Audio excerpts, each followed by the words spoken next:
Hello, Austin.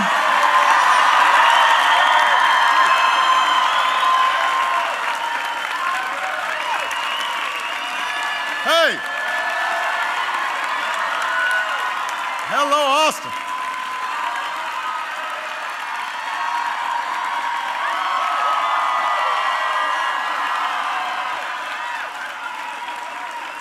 All right, everybody have a seat, have a seat. Oh, it's good to be in Austin, Texas. Can everybody please give Kinsey a big round of applause for the great introduction?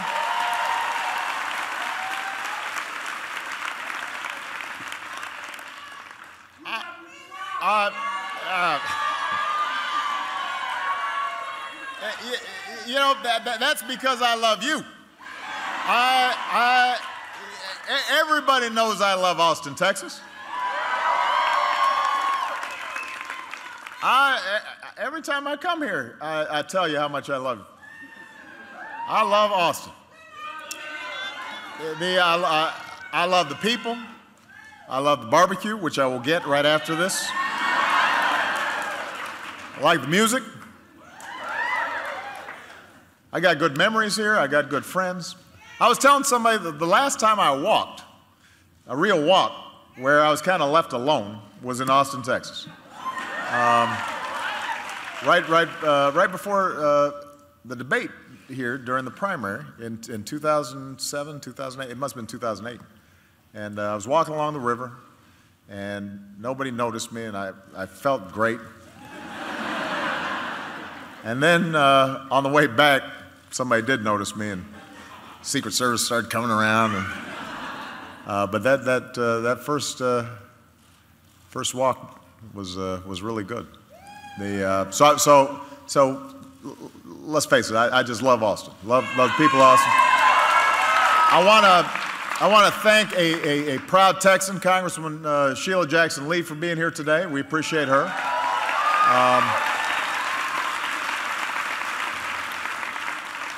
It is great to play at the Paramount. I think I finally made it. I finally arrived. I've enjoyed the last couple of days. Just getting out of Washington, and we started in Colorado, in Denver, and then went to Dallas, and then came down here, and at each stop, I've been able to just meet people and talk about people's lives, their hopes, their dreams. I just had some coffee, as Kinsey may have mentioned, at the Magnolia Cafe, which was very nice. It was fun, too, because I had a chance to, there were a bunch of folks there, and some EMT folks were there on their break after their shift, and there were a group of high school kids who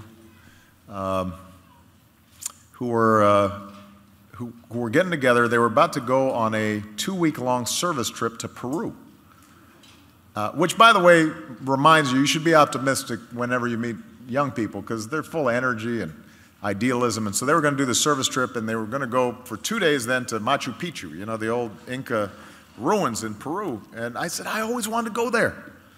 And they said, well, you can come with us if you want. And I said, you know, I'm really tempted, but I think there's some things I got to do.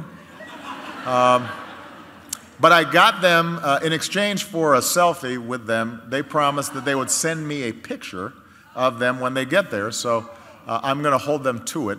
We got their email, and if I don't get it, I'll be upset. Anyway, so I was talking to Kinsey because she wrote me a letter, and I wanted to reply in person. Because as some of you may know, every day we get tens of thousands of letters or correspondence, emails at the White House. And ever since the first day I was in office, what I've asked our correspondence office to do is to select 10 of them for me to read every night. And in these letters, people tell me their stories. They talk about losing a job or finding a job. They talk about trying to finance a college education. They talk about challenges because maybe they're the children of immigrants and they're worried about their status. You know, they talk about the hardships they're going through, successes they had, things they hope for, things that they're afraid of when it comes to the future and their lives. Sometimes people say thank you for something I've done or a position I've taken, and some people say, you're an idiot.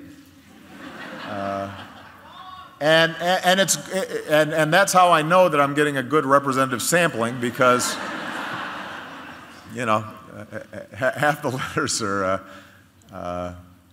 are less than impressed with me. So Kinsey wrote me to tell me about her family. Her mom was a preschool teacher. Her dad was an engineer. Together, obviously, they worked really hard, raised a family. They were responsible, did all the right things, were able to put their kids through college. Then they lost their jobs. And because they lost their jobs as you know, mid-career persons, a lot of their resumes didn't get answered. And their savings started to dwindle. And Kinsey works to pay for school, but it's not enough.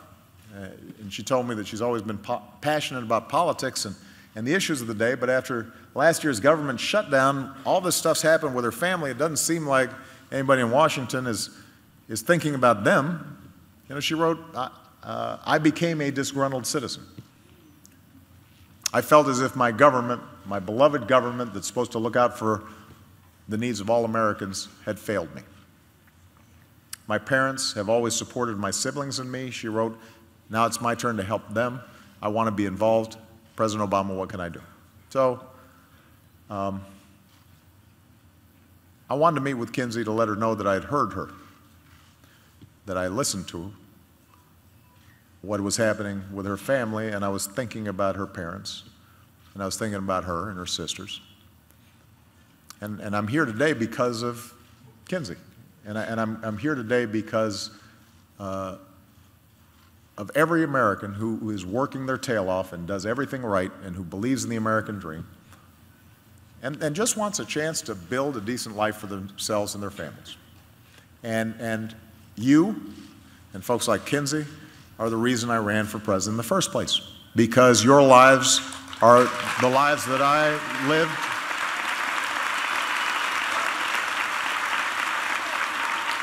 You know, when I listen to Kinsey, I think about me and Michelle trying to finance our college education. You know, when I think about somebody who didn't have health care, I think about my mom when she had cancer that would ultimately end her life at about the age I am now. You know, when I think about equal pay, I think about my grandmother working her way up in a bank with nothing but a high school education and becoming the vice president of the bank, but always being kind of passed over for the next stage by men who were less qualified than she was. So the stories that I hear in these letters, they're my story, and they're Michelle's story, and they're the story that we had before I became senator, worrying about child care and trying to figure out how to have a balanced life so that if Malia or Sasha got sick, we could take time off, and how do you manage all that? So that's why these letters are so important to me, and that's why whenever I'm out of Washington, part of what I want to do is just to remember and to connect with your stories, so that you know that what I'm trying to do every single day is based on that experience. And when I see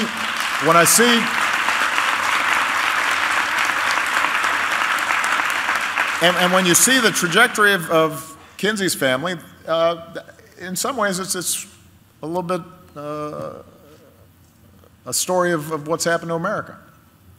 The crisis in 2008 hurt us all badly. Worst financial crisis since the Great Depression.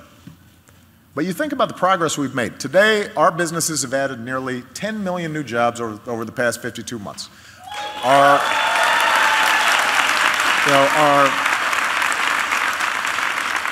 Housing is rebounding. Our auto industry is booming. Manufacturing is adding more jobs than any time since the 1990s. The unemployment rate is the lowest point it's been since September of 2008.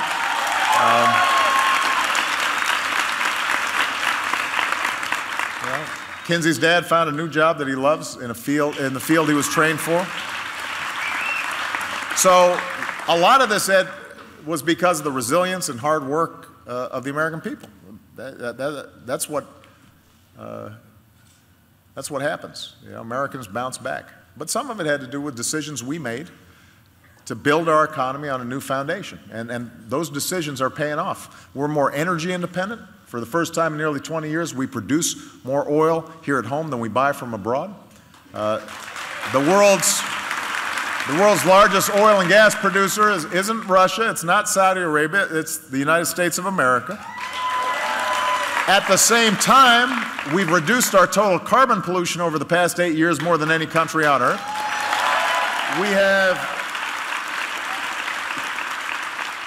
We've tripled the amount of electricity we generate from wind.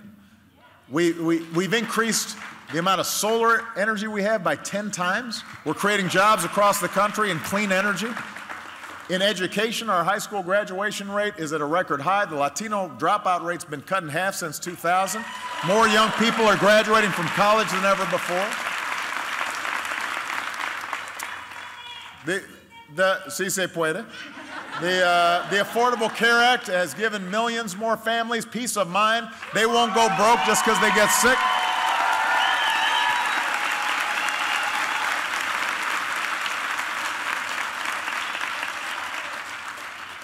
Our deficit's been cut by more than half. We have come farther and recovered faster, thanks to you, than just about any other nation on earth. And so, you know, we've got a lot to be encouraged by. Just as the story of Kinsey's family makes us feel more encouraged. You know, for the first time in a decade, business leaders around the world have said the #1 place to invest is not China, it's the United States of America. So we're actually seeing companies bring jobs back. So there's no doubt that we are making progress. By almost every measure, we are better off now than we were when I took office.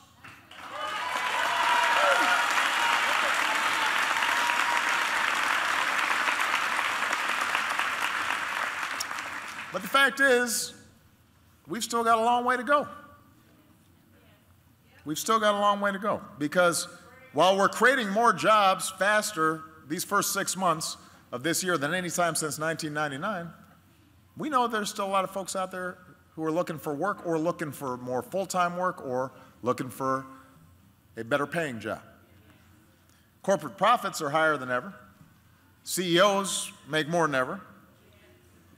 But you're working harder than ever just to get by and pay the bills. So as a whole, the country is doing better. But the problem is that so much of the improved productivity and profits have gone to the folks at the very top. And the average person, their wages and incomes haven't really gone up at all. And in some cases haven't kept up with the rising cost of health care or college or all the basic necessities that people need.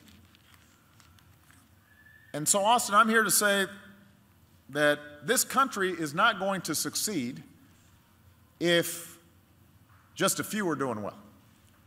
This country succeeds when everybody's got a shot. The country does better when the middle class does better, and when there are more ladders of opportunity into the middle class. That's the kind of economy that works here in America. And that's what's at stake right now. You know, that's why we're fighting for an opportunity agenda that creates more good jobs and creates more good wages. Jobs in American manufacturing, jobs in construction. We should be rebuilding infrastructure all across America, putting people back to work, rebuilding roads and bridges and schools, creating a smart grid to transmit clean energy across the country more efficiently.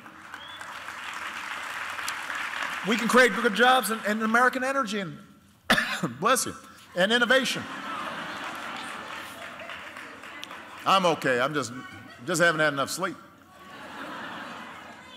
You know, we're fighting for an opportunity agenda that trains more workers with the skills to fill the jobs that are being created. You know, I was talking to some folks from a community college before I came out here. You know, we've learned that if we reach out to businesses and help them design the training programs in the community colleges, then when somebody finishes that training, they know they can get a job right away. You know, we're fighting for an opportunity agenda that guarantees every child gets a world-class education from the time that they are 3 until the time that they graduate from college. We're fighting for an opportunity agenda that makes sure your hard work pays off with higher wages and equal pay for equal work and workplace flexibility and overtime pay that you've earned. We're fighting for opportunity for all and the idea that no matter who you are and what you look like and where you come from and who you love, if you work hard in America, if you work hard in Austin, if you work hard in Texas, you can make it here. You can make it.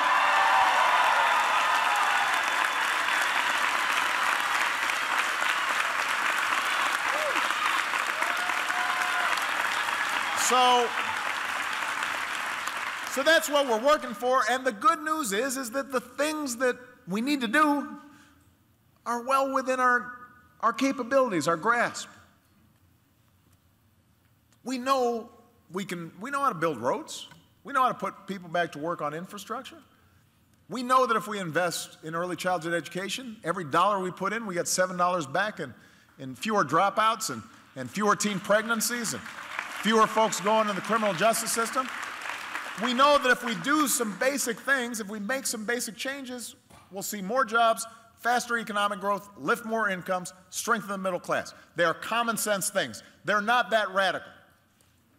We know it's what we should be doing. And what drives me nuts, and I know drives you nuts, is Washington isn't doing it.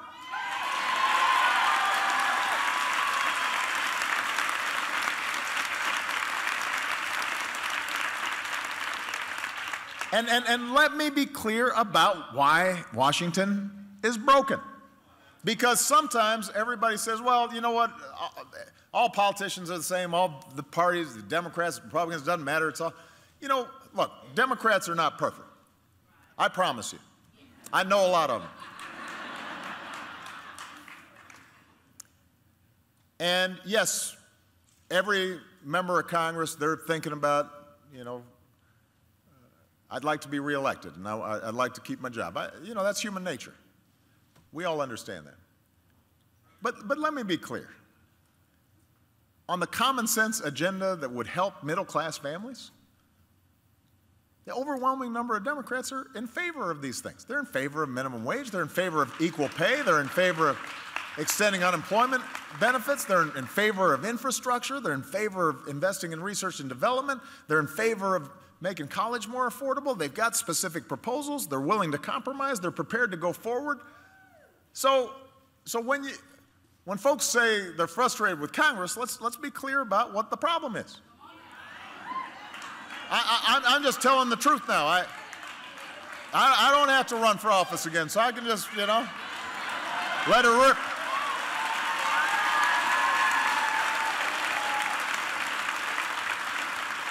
And I want to assure you, I'm really not that partisan a guy. My favorite president is the first Republican president, a guy named Abraham Lincoln. You look at our history, and we had great Republican presidents who like Teddy Roosevelt started the national park system, and Dwight Eisenhower built the Interstate Highway System, and Richard Nixon started the EPA. This is the statement I'm making is not a partisan statement. It is a statement of fact. So far this year, Republicans in Congress have blocked or voted down every serious idea to strengthen the middle class. They have said no. They've said, don't boo now, because what I want you to do is vote. They've said no to raising the minimum wage. They've said no to fair pay. They said no to unemployment insurance for hardworking folks like Kinsey's parents who had paid taxes all their lives, had never depended on anything, and just needed a little help to get over a hump. They said no to fixing our broken immigration system that we know would strengthen our borders and our businesses and help families.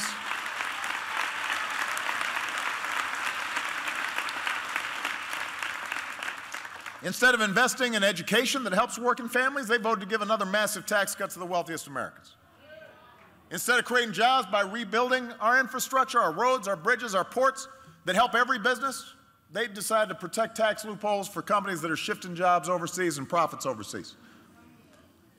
The best thing you can say about this Congress, the Republicans in Congress, and particularly the House of Representatives, the best thing you can say for them this year is that so far they have not shut down the government or threatened to have America welch on our obligations and ruin our credit rating. That's the best you can say. But of course, it's only July, so who knows what they may cook up in the next few months. So even as they're blocking policies that would help middle-class families, they keep on offering these theories of the economy that have failed over and over again. They say, well, if we give more tax cuts to folks at the top, that's going to be good. If we make fewer investments in things like education, everything will work out. If we loosen the rules for big banks and credit card companies and polluters and insurers, somehow that's going to make the economy better. If we shrink the safety net and cut Medicaid and cut food stamps and make sure that folks who are vulnerable and trying to get back on their feet suffer more hardship, somehow that's going to improve the economy. Now, they believe these things. Sincerely, I assume that if we do these things, if we just take care of folks at the top, or at least if we don't empower our government to be able to help anybody, that somehow jobs and prosperity will trickle down and we'll all be better off. And that may work just fine for folks at the top. It worked fine for me. I don't need government. I mean, Michelle and I now are in a position where we can pretty much finance Malia and Sasha's college education. But I remember when Michelle's parents couldn't, they needed help. And I don't know about you, but I don't believe in pulling up the ladder once I'm up. I believe extending it down and making sure that everybody has a chance to climb up.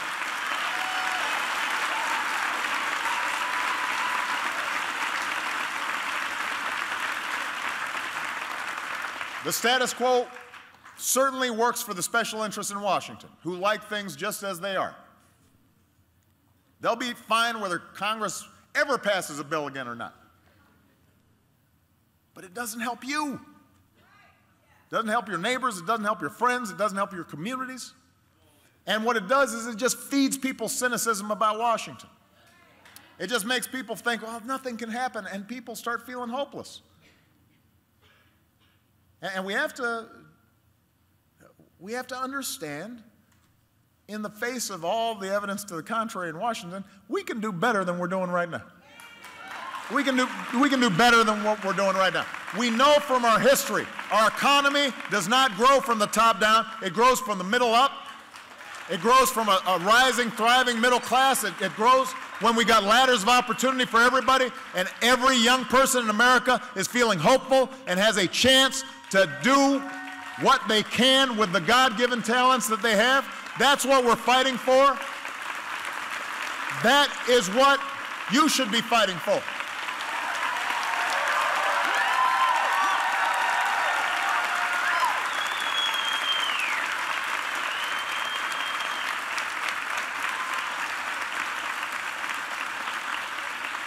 And I will always look for ways to get Republicans and Democrats together in this effort. But I can't stand by with partisan gridlock that's the result of cynical political games that threaten the hard work of millions of Americans. I'm not just going to stand by and say, okay, I guess that's the way it is. Whenever and wherever I have the power, the legal authority to help families like yours, even if Congress is not doing anything, I will take that opportunity. I will try to make something happen. And that's the reason why my administration has taken more than 40 different actions just this year to help working Americans. Because Congress won't. Congress won't act to make sure a woman gets equal pay for equal work, so I made more women have the protections they need to fight for fair pay in the workplace, because I think when women succeed, America succeeds. So we went ahead and did that. Congress won't act to create jobs in manufacturing or construction. Well, I went ahead and speeded up permits for big projects. We launched a new hub to attract more high-tech manufacturing jobs to America. I want to make sure the next revolution in manufacturing is right here in America. It's an American revolution, not a German or a Chinese revolution. I want it happening right here in Austin, Texas.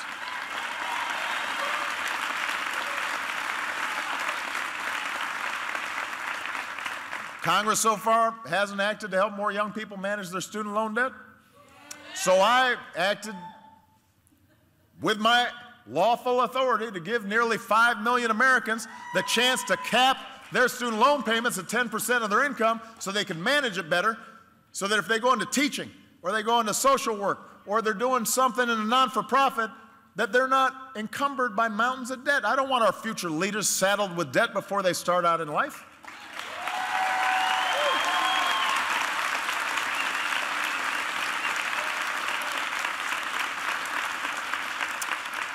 And Republicans in Congress so far have refused to raise workers' wages with a higher minimum wage. So I acted to require that federal contractors pay their employees a fair wage of at least $10.10 an hour, which would give hundreds of thousands of workers a raise. I asked business owners and governors and mayors and state legislators, anybody I could work with, do what you can on your own, I told them.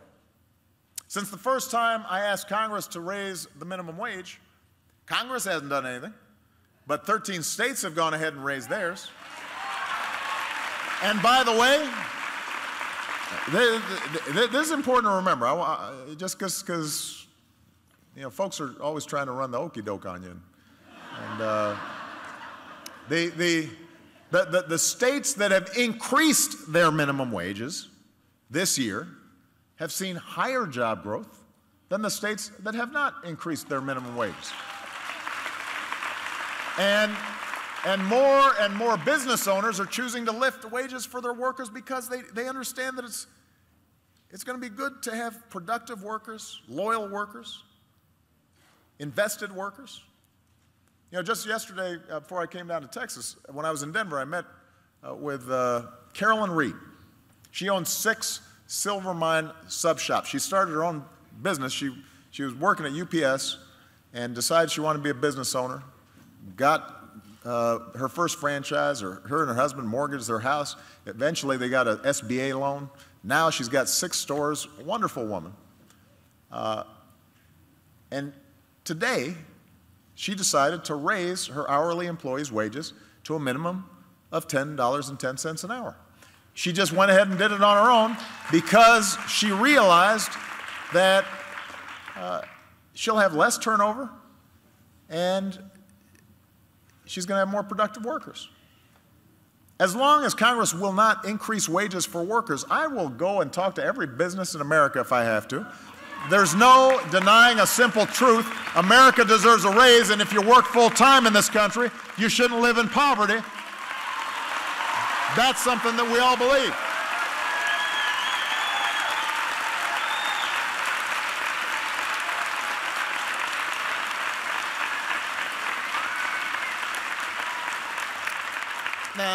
Now here's where it gets interesting. There are a number of Republicans in Congress, including a number in the Texas delegation, who are mad at me for taking these actions.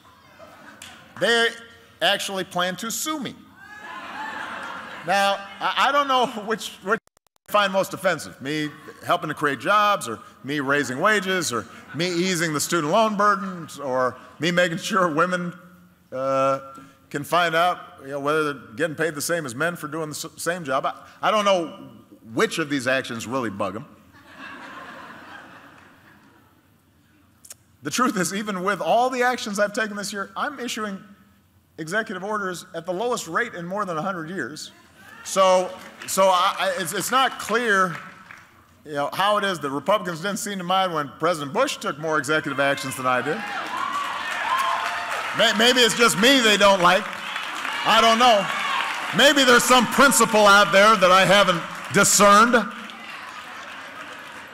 I haven't figured out. You hear some of them. They're like, sue them, impeach them.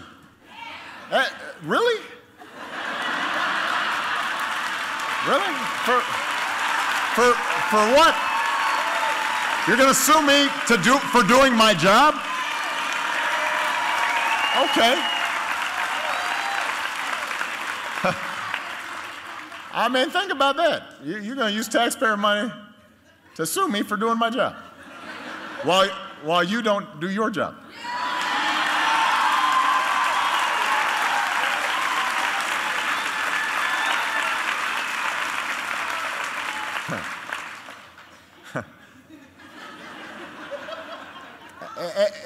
There's a great movie called The Departed, a little violent for kids, but there's this scene in the movie where Mark Wahlberg, they're on a stakeout, and somehow the guy loses the guy that they're tracking, and Wahlberg's all upset and yelling at the guy, and the guy looks up and he says, "Well, who are you?" And Wahlberg says, "I'm the guy doing my job. You must be the other guy."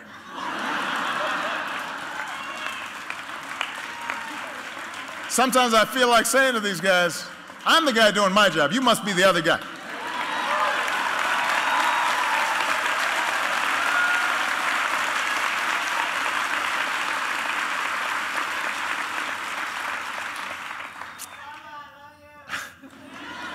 So rather than wage another political stunt that wastes time, wastes taxpayers' money, I've got a better idea. Do something. If you're mad at me for helping people on my own, let's team up. Let's pass some bills. Let's help America together. It is lonely, me just doing stuff. I'd love if the Republicans did stuff too.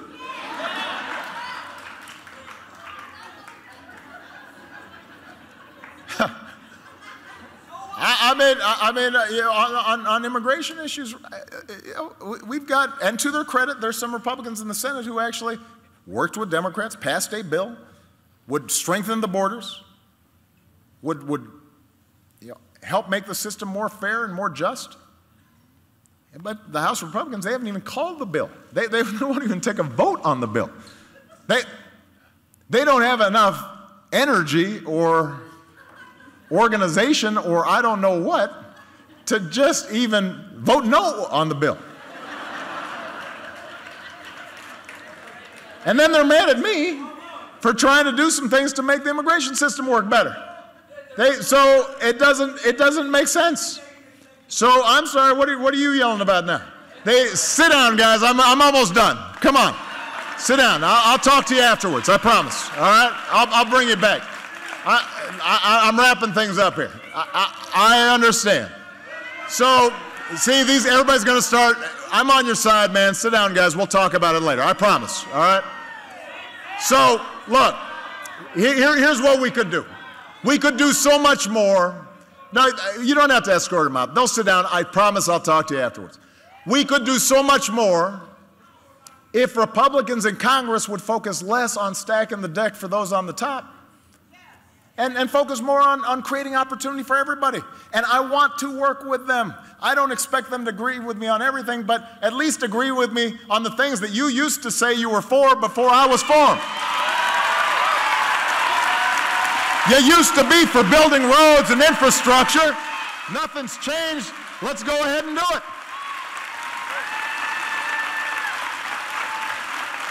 Ronald Reagan passed immigration reform, and you love Ronald Reagan, let's go ahead and do it.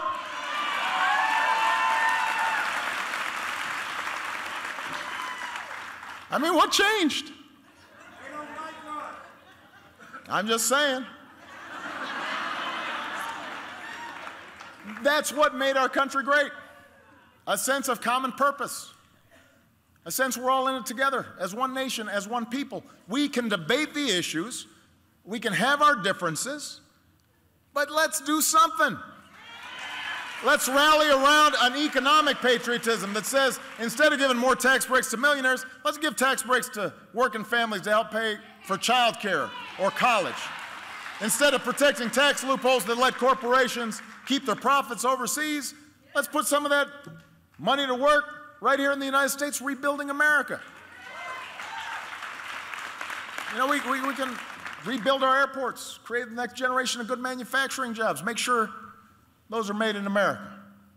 Let's rally around a patriotism that says we're stronger as a nation, where we cultivate the ingenuity and talent of every American and give every 4-year-old in America access to high-quality education, good quality preschool. Let's redesign our high schools to make them more relevant to the 21st century economy. Let's make college more affordable. Let's make sure every worker, if you lose your job, you can get a good job training that gives you an even better job.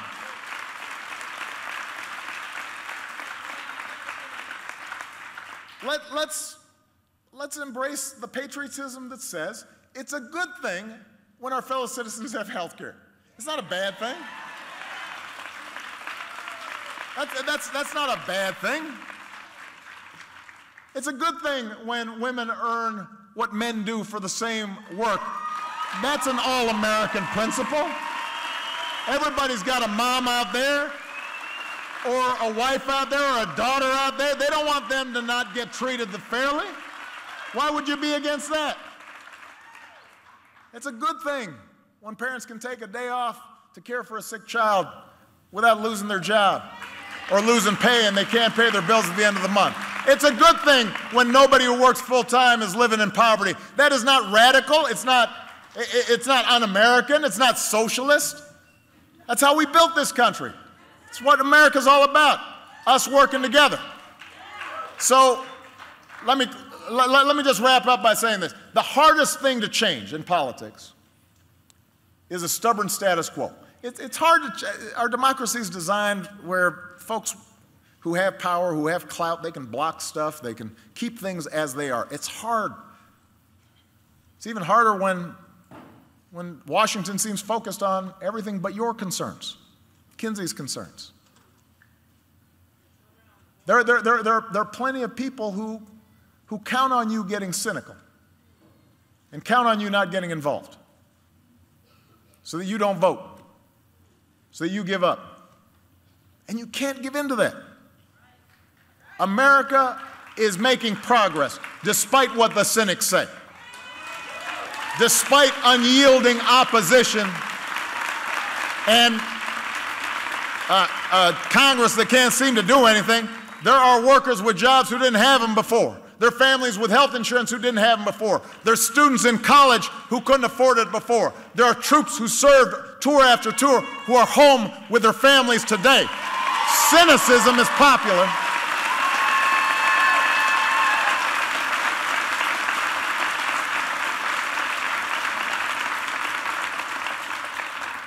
Cynicism is popular these days. It's what passes off as wisdom. But cynics didn't put a man on the moon. Cynics never won a war. Cynics didn't cure a disease or start a business or feed a young mind. Cynicism didn't bring about the right for women to vote or the right for African Americans to be full citizens. Cynicism is a choice. Hope is a better choice. Hope is what gave young soldiers the courage to storm a beach.